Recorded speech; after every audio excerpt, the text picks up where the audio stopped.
Assalamualaikum warahmatullahi wabarakatuh. Perkenalkan, nama saya Natania Maula Bernadine dari S1 Teknologi Pangan A 2018 Universitas Diponegoro. Di sini saya akan melaporkan dan menjelaskan hasil dari praktikum fermentasi donat yang telah saya lakukan. Tujuan dari praktikum fermentasi donat yang telah dilakukan yaitu untuk mengetahui perubahan yield hasil metabolisme mikroorganisme, lalu untuk mengetahui jenis mikroorganisme yang digunakan, dan membuat produk bioteknologi pangan yang sudah ditentukan sesuai tema dan perlakuan. Tema yang saya dapatkan ialah fermentasi donat. Apa yang kalian ketahui tentang donat? Nah, menurut Wijaya et al. 2019, donat adalah makanan ringan yang terbuat dari campuran bahan kering dan bahan basah, yaitu berupa tepung, gula, mentega, telur yang diberi ragi sebagai pengembang adonan dan dicampur dengan menggunakan mixer lalu digoreng. Dan donat juga dapat dinikmati di semua kalangan usia. Donat sendiri terdiri dari beberapa bentuk, sesuai dengan cetakan pada saat pembuatannya. Namun, bentuk donat yang paling umum ialah berbentuk bulat seperti cincin. Namun juga ada yang berbentuk bulat padat yang di dalamnya diisi dengan rasa yang bermacam-macam seperti stroberi, coklat, kacang, dan lain-lain. Nah, dari proses pembuatan donat ada satu bahan yang bernama ragi yang berfungsi untuk mengembangkan adonan. Bagaimana sih mekanisme kerja ragi? Nah, ragi tersebut akan melakukan fermentasi. Teman-teman tahu tidak fermentasi itu apa? Fermentasi menurut Pamungkas 2011 adalah proses pemecahan senyawa organik menjadi bentuk senyawa yang sederhana dengan memanfaatkannya pertumbuhan mikroorganisme sebagai starter yang digunakan pada saat proses fermentasi tersebut. Fermentasi dapat dilakukan dengan dua cara, yaitu dengan kondisi aerob dan anaerob. Tujuan dari proses fermentasi adalah mengurai bahan organik pada bahan seperti protein, karbohidrat, lemak menjadi bentuk yang lebih sederhana sehingga mudah dicerna, merubah rasa dan aroma menjadi lebih nikmat sebagai proses pengawetan dan dapat menghilangkan senyawa toksik pada bahan pangan. Menurut Munira et al. 2016, prinsip kerja dari fermentasi adalah menumbuhkan dan mengaktifkan mikroorganisme yang dibutuhkan sebagai starter sehingga dapat menghasilkan produk baru yang memiliki mutu dan kualitas lebih baik dari sebelumnya. Fermentasi pada industri pangan digunakan sebagai proses pembuatan donat, roti, yogurt, tape ketan atau singkong, keju, maupun bir. Starter yang digunakan pada setiap produk pangan pun berbeda-beda, seperti tempe yang menggunakan Rhizopus species dan roti atau donat yang menggunakan Saccharomyces cerevisiae. Nah, selanjutnya mari kita bahas tentang prinsip pembuatan donat. Prinsip pembuatan donat menurut Saragi 2016 yaitu sama seperti pada prinsip pembuatan roti. Lebih jelasnya, mari kita bahas di slide berikutnya. Next, prinsip yang pertama yaitu prinsip pencampuran. Pencampuran dapat dilakukan secara manual dengan menggunakan tangan atau dengan menggunakan alat mixer yang berfungsi untuk mencampurkan semua bahan supaya homogen, membentuk serta melunakkan gluten, dan menahan gas pada gluten yang tergantung dalam tepung terigu. Menurut Zuhrina 2011, prinsip pencampuran yaitu dengan pemukulan dan menarikkan jaringan zat gluten sehingga struktur spiralnya berubah menjadi sejajar yang kemudian akan dihasilkan adonan donat yang mengkilap, tidak lengket, dan mengembang. Kecepatan mengadukan juga berpengaruh terhadap pengembangan massa roti, ukuran pori-pori, dan kandungan kadar air di dalam roti. Kecepatan pengadukan yang semakin tinggi, maka akan menghasilkan daya kembang adonan dan massa adonannya semakin tinggi. Ukuran pori-pori yang kecil dan kadar air yang semakin meningkat. Menurut Priyati et al. 2016, kecepatan pengadukan yang semakin tinggi, maka semakin banyak jumlah perputaran pada mixer, sehingga jumlah pengadukan pun juga semakin banyak. Dan proses pembentukan gluten pada tepung terigu dengan air akan lebih banyak terbentuk. Prinsip selanjutnya adalah peragian. Peragian pada proses pembuatan donat berfungsi untuk mengembangkan adonan, karena naiknya volume adonan diakibatkan karena terbentuknya gas-gas, protein larut, lemak, dan karbohidrat yang mengembang, serta akan menghasilkan etanol yang menghasilkan cita rasa yang khas pada fermentasi donat. Peragian sendiri sangat dipengaruhi oleh adanya suhu, di mana suhu yang semakin tinggi akan mempercepat fermentasi, namun suhu yang semakin rendah akan memperlambat. Starter yang digunakan pun juga akan mempengaruhi, karena Suhu optimum untuk tumbuh starter mikroba pun juga berbeda-beda. Setelah peragian adalah prinsip pengadonan dan pencetakan. Pengadonan pada proses pembuatan donat berfungsi untuk menghasilkan adonan yang kalis sebelum dan setelah fermentasi pertama.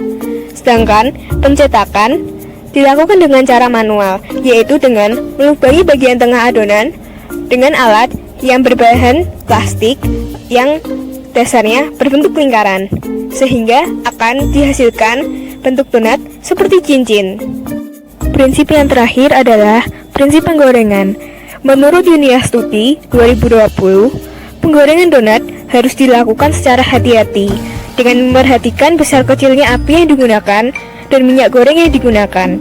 Minyak goreng yang sudah terlalu lama digunakan dan terkenal panas berlebih, maka akan menyebabkan donat yang digoreng menjadi cepat hangus. Penggorengan pada donat dilakukan dengan cara deep frying, yaitu adonan donat direndam dalam minyak sampai permukaannya tenggelam dan minyak yang digunakan pun berjumlah banyak, serta suhu minyak yang digunakan kurang lebih adalah 200 derajat Celcius. Dan adonan donat digoreng dalam waktu yang singkat.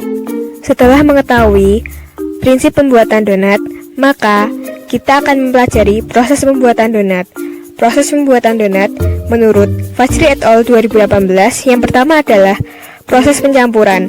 Pencampuran yang pertama yaitu tepung terigu, ragi, kuning telur, dan gula yang kemudian diaduk rata. Selanjutnya adalah ditambahkan susu sedikit demi sedikit sambil diaduk hingga rata, kemudian dimixer. Dan bahan yang terakhir ditambahkan adalah margarin dan garam yang dimasukkan ke dalam adonan setengah kalis, kemudian dimixer kembali sampai kalis. Adonan yang telah kalis kemudian dibentuk menjadi bulatan kecil-kecil. Setelah adonan berbentuk bulatan kecil-kecil, maka siap difermentasi. Fermentasi yang dilakukan yaitu sesuai dengan ketetapan yang ditentukan. Nah, fermentasi yang saya lakukan yaitu fermentasi 1 kali pada suhu dingin selama 30 menit dengan ditutup menggunakan serbet basah atau lembab. Adonan yang telah difermentasi kemudian dicetak dengan cara melubangi bagian tengah sehingga adonan donat berbentuk seperti cincin. Adonan donat yang berbentuk seperti cincin lalu masuk ke tahap proses penggorengan. Proses penggorengan dilakukan dengan cara menggunakan minyak yang cukup banyak dan adonan terendam pada suhu minyak 185 sampai 150 derajat Celcius selama 2 menit agar warna dari adonan donat tersebut berwarna kuning kecoklatan dan matangnya pun merata. Dan ini adalah video proses pembuatan donat yang difermentasi 1 kali pada suhu dingin selama 30 menit yang telah saya lakukan di rumah.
Setelah mempelajari apa saja bahan yang digunakan untuk pembuatan donat, mari kita pelajari fungsi dari masing-masing bahan tersebut. Yang pertama yaitu tepung terigu.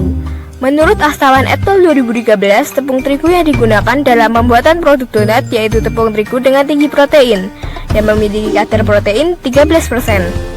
Tepung terigu pada proses pembuatan donat berfungsi sebagai kerangka pembentuk kue atau donat. Dengan membentuk adonan yang bersifat stabil, memiliki struktur sebagai pengikat bahan lain, dan juga membantu proses pencampurannya.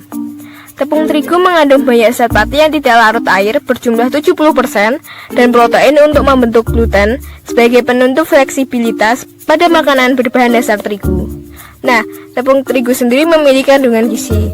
Kandungan gizi dalam tepung terigu menurut Petari dan Makesi 2016 yaitu berjumlah karbohidrat 72,3 gram, protein 10 gram, lemak 1,3 gram, dan kalsium 16 mg.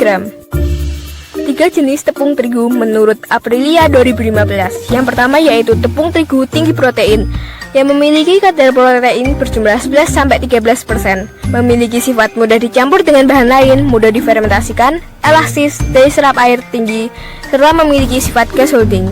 Fungsinya yaitu sebagai bahan dasar pembuatan cheese pastry dan puff pastry. Nama dagang dari tepung tersebut yaitu cakra kembar dan tali emas. Selanjutnya yaitu protein sedang yang kadar proteinnya berjumlah 9-10%. Disebut juga sebagai tepung serbaguna karena bersifat fleksibel, dapat digunakan untuk produk makanan keluarga. Fungsinya yaitu untuk membuat cake dan adonan family cake. Nama dagang dari tepung tersebut yaitu segitiga biru dan beruang biru. Dan yang terakhir yaitu protein rendah dengan kadar protein berjumlah 7-8% dan bersifat susah diuleni, daya serap air dan pengembangan yang rendah, tidak elastis, dan lengket. Fungsinya yaitu untuk bahan dasar pembuatan kue kering dan cookies yang tidak memerlukan proses fermentasi. Nama dagang dari tepung tersebut yaitu kunci dan peta merah. Selanjutnya ada gula. Gula menurut Janah 2017 yaitu berfungsi sebagai bahan tambahan pangan alami yang berperan sebagai pemanis, penambah aroma, dan bahan pengawet. Gula yang bersifat higroskopis tinggi menghasilkan aroma yang menggugah selera. Gula juga dapat berfungsi sebagai pembentuk tekstur karena gula akan mematangkan susunan sel dan juga gula akan menangkap udara. Nah, selanjutnya ada ragi. Ragi berdasarkan Janah 2010, ragi roti dan ragi tapai mengandung mikroorganisme yang sama, yaitu Saccharomyces cerevisiae. Namun, dalam ragi tape mengandung mikroorganisme yang lain. Ragi roti pada proses pembuatan donat berbentuk seperti bulat kecil-kecil, bertekstur seperti bubuk halus dan berwarna kecoklatan. Ragi pada proses pembuatan adonan donat digunakan untuk melakukan proses fermentasi dengan mengubah gula menjadi gas CO2, sehingga gluten yang ada di dalam adonan akan matang dan mengembang, serta menghasilkan tekstur yang empuk. Selanjutnya juga ada telur. Telur yang digunakan hanya bagian kuning telur saja.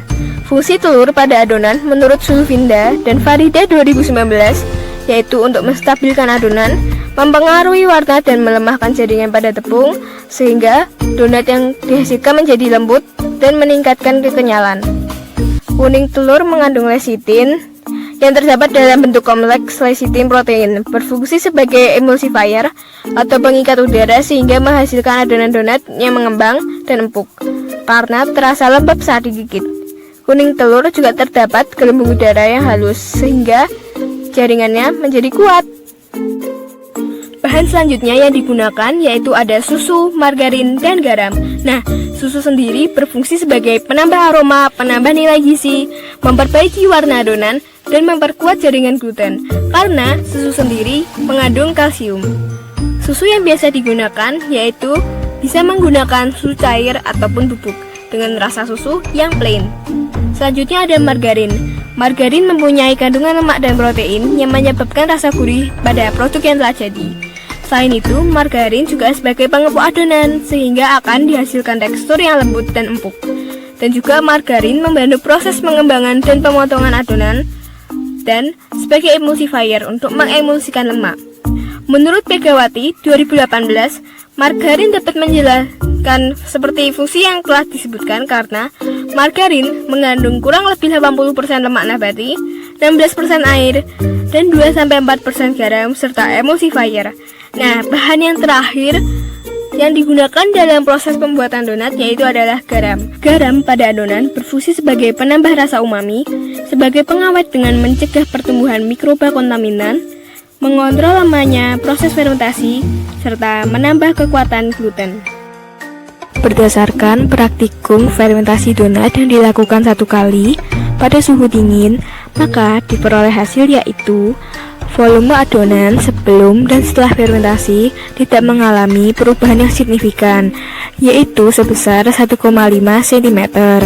Namun setelah digoreng, volumenya menjadi 2 cm. Volume ini yang diamati yaitu perubahan tinggi donatnya.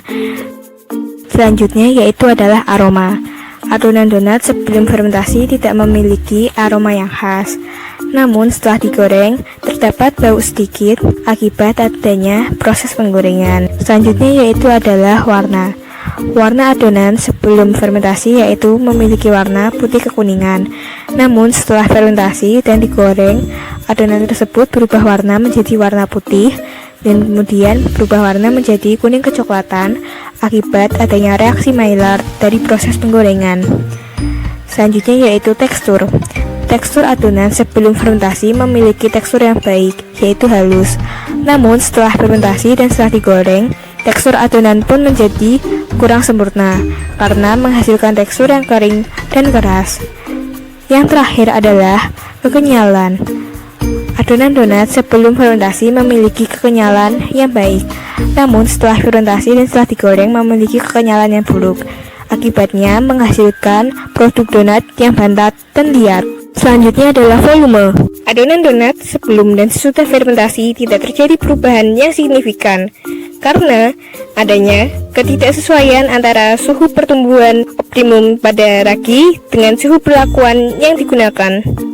Suhu perlakuan yang digunakan yaitu adalah suhu dingin kulkas yang suhunya berkisar 8 derajat Celcius sehingga pertumbuhan ragi dalam adonan akan terhambat. Hal ini sesuai dengan pendapat Kurnia 2019 yang menyatakan bahwa ragi roti yang mengandung Saccharomyces cerevisiae memiliki suhu optimum untuk melakukan proses fermentasi pada suhu 25-30 derajat Celcius dan maksimal pada suhu 35-47 derajat Celcius. Penyebab volume donat tidak berkembang selain suhu juga disebabkan karena fermentasi yang dilakukan terlalu singkat, sehingga donat belum mengembang secara maksimal. Hal ini sesuai dengan pendapat Arteni dan Wijayanti 2016 yang menyatakan bahwa volume donat yang tidak mengembang pada donat ini disebabkan karena perlakuan yang dilakukan yaitu proses fermentasi 1 kali selama 30 menit dan tidak ada proses proofing kembali, dan apabila ingin menghasilkan donat yang bervolume maka perlu dilakukan proofing kembali selama 15-30 menit setelah fermentasi pertama. Pertambahan volume juga dipengaruhi oleh banyak sedikitnya ragi yang ditambahkan dalam proses pembuatan donat. Semakin banyak jumlah ragi yang ditambahkan, maka donat akan semakin cepat mengembang dan volumenya tentu saja akan bertambah. Namun pada perlakuan yang saya lakukan yaitu hanya menambahkan 1 sendok teh ragi.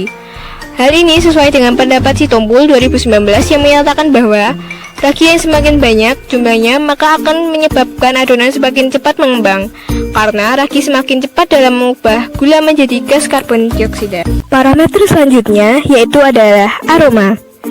Aroma adonan donat setelah dilakukan fermentasi 1 kali selama 30 menit pada suhu dingin tidak menghasilkan aroma seperti adonan roti pada umumnya, yaitu berbau khas alkohol karena suhu dingin menyebabkan adonan menjadi lembab dan tidak terjadi proses fermentasi yang menguraikan gula menjadi alkohol dan asam-asam organik. Hal ini sesuai dengan pendapat Suprapto dan Alifah 2012 yang menyatakan bahwa terbentuknya aroma adonan khas roti atau donat harus melalui proses fermentasi sehingga akan menghasilkan senyawa alkohol yang berbau khas selama proses fermentasi roti yang tertahan di dalam adonan. Intensitas aroma dari adonan yang dihasilkan dapat bertambah atau berkurang baik secara alami maupun karena proses pengolahan seperti penggorengan, pengovenan, atau proses lainnya. Hal ini sesuai dengan pendapat Holuke et al. 2019 yang menyatakan bahwa timbulnya aroma dalam pembuatan donat selain dari adanya proses fermentasi yang menghasilkan bau khas alkohol juga dapat ditentukan oleh beberapa komponen tertentu yang menimbulkan bau khas seperti jenis bahan yang digunakan, media penggorengan, dan nama penggorengan. Parameter selanjutnya yang diamati ialah perubahan warna. Warna adonan donat sebelum dan setelah fermentasi mengalami perubahan yang signifikan, yaitu terjadi perubahan warna dari putih ke kuningan menjadi warna putih. Perubahan warna tersebut diakibatkan karena rusaknya kandungan beta-karotin pada suhu dingin. Hal ini sesuai dengan pendapat Hamodo dan Widiarno 2013 yang menyatakan bahwa beta-karotin merupakan salah satu pewarna yang digunakan dalam margarin. Perubahan warna juga terjadi akibat adanya proses penggorengan. Warna adonan donat yang digoreng mengalami perubahan warna menjadi warna kecoklatan diakibatkan karena reaksi Maillard.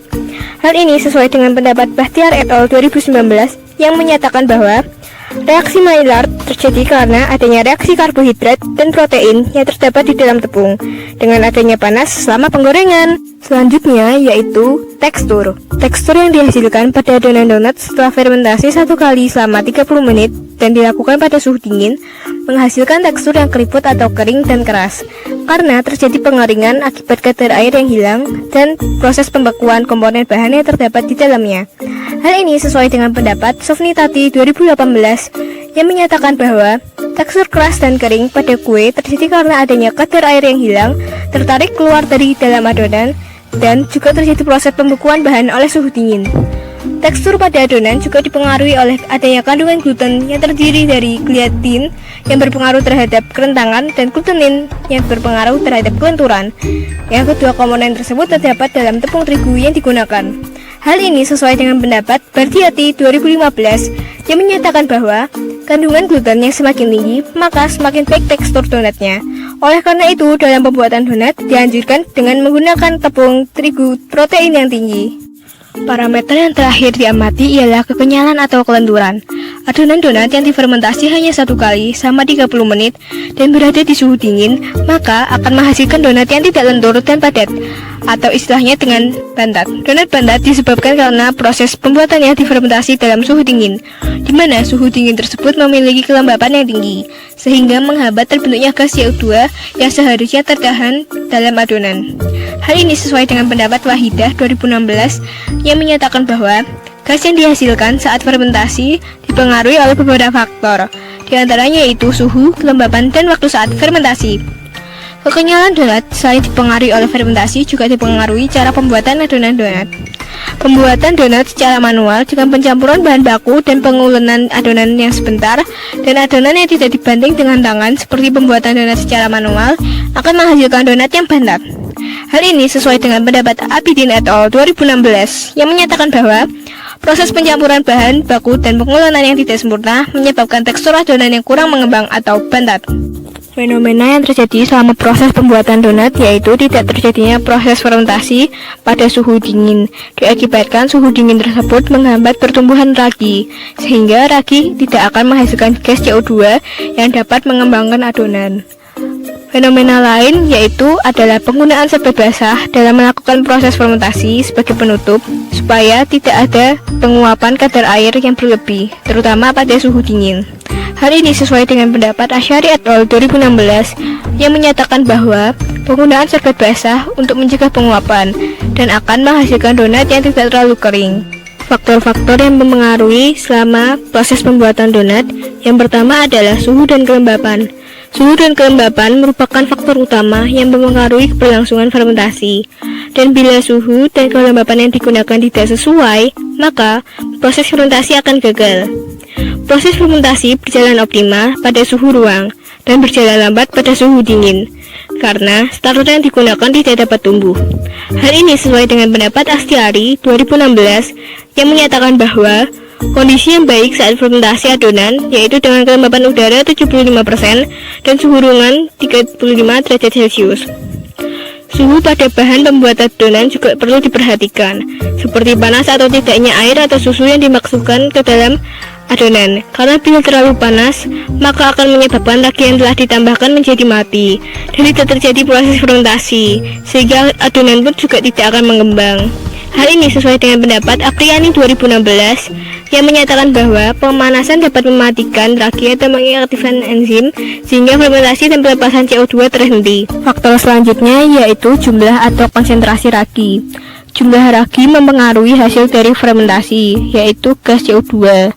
Ragi yang terdapat dalam jumlah banyak akan mempercepat terjadinya proses fermentasi, dan jumlah ragi yang banyak juga akan menghasilkan gas CO2 yang banyak, sehingga adonan lebih mengembang serta tekstur yang dihasilkan lebih empuk. Namun juga dapat menimbulkan efek negatif pada roti, yaitu hilangnya aroma khas fermentasi adonan dan rasa manis. Hal ini sesuai dengan pendapat Si Tepu 2019 yang menyatakan bahwa konsentrasi ragi yang diberikan semakin tinggi maka akan menghasilkan tekstur donat yang empuk, namun rasa manis berkurang karena perombakan gula menjadi alkohol dan CO2 yang semakin cepat. Berdasarkan praktikum fermentasi donat yang telah dilakukan, maka dapat disimpulkan bahwa perlakuan fermentasi sebanyak 1 kali pada suhu kulkas atau dingin menghasilkan donat yang memiliki kualitas kurang baik, baik secara aspek volume, tekstur, warna, aroma, serta kekenyalan.